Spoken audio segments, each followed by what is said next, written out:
Hi, welcome to another service video from Alberta Laundry Systems. Today we want to show you about the plastic inlet valves that are on the Electrolux Wascomat machines. You can see them in the machines right here. Here is a four-way valve. We have some three-way valves, some two-way valves, and they're very easy to take out of the machine. Here you can see where they're located at the back, and there's two screws to remove them. Pull them to the inside. There's the hoses that hook them up. But here we go. Hi, I'm Daryl with Alberta Laundry Systems. We get asked a lot of questions. My inlet valve on my Electrolux or Wascomat machines is leaking. How do I fix it? So I have here an assortment of the little plastic LB valves that you see on the smaller Electrolux machines. So how do you repair it? How do you take it apart? How do you put it back together? First, let's start with how a valve works. We really believe that if you know how something works, then you can understand how to repair it. So I'm going to take the valve apart and show you the parts, and then we'll show you how it works and how it puts together. So your typical valve is like this. You take a screwdriver and you get inside and you pop the coil up. The coil then comes apart, you just pull it. Now you have the, I guess you would call it the bare bones valve, and now we're going to disassemble it. In your machine is a tool. Quite often they're thrown out, you don't know what they're for. That goes on top to unscrew it. So you put that on top, then you can grab either a crescent wrench or a 9/16 socket, and then it unscrews. If you don't have the tool, you can use needle nose pliers, put them in the end like that, unscrew, and out it comes. So when you unscrew it, this is what you'll have. And what's inside is a diaphragm, a piston, and a spring. And you can see it's a very tiny spring. That spring holds back 60, 70, 80 pounds pressure. How does it do it? It's simple. What we have to do is balance the hydraulic pressure on the top and the bottom of the diaphragm. And then when we add the spring pressure to it, that's what will shut the valve.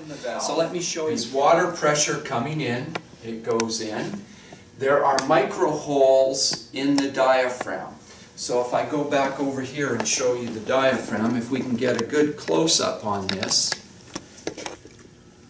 you'll see the tiny little holes right there. That's your micro holes where the pressure comes in, and then you can see the bigger hole in the center. So the water pressure comes in, goes through the tiny holes, equalizes the water pressure on the top and the bottom of the diaphragm. The piston right here has got a rubber tip on it. It's got this bigger hole shut, and so the pressure is all equalized top and bottom. The spring pressure keeps the valve closed. When the piston goes up from the coil on the magnet, it now is smaller holes here, bigger hole here. It creates a low pressure area and lifts the diaphragm up, and then the water can go in and out just like that. So if your valve doesn't open, the usual culprit is the diaphragm itself.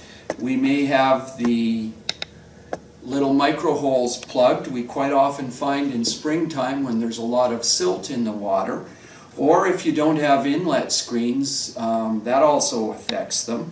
And then they'll stop equalizing the pressure, and the valve will stay open or may stay closed.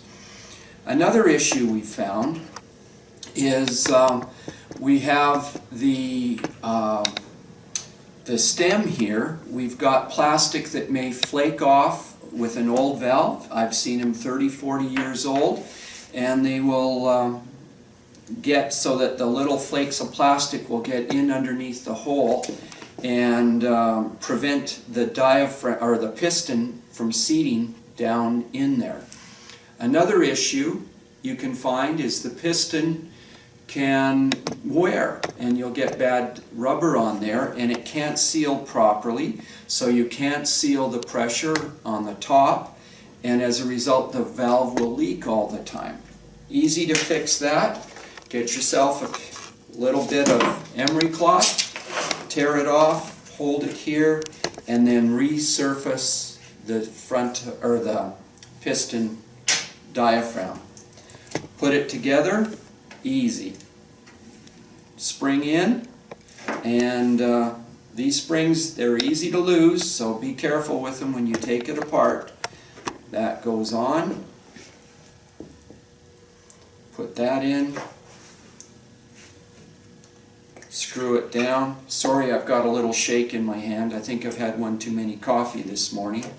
And then this goes in and clips down.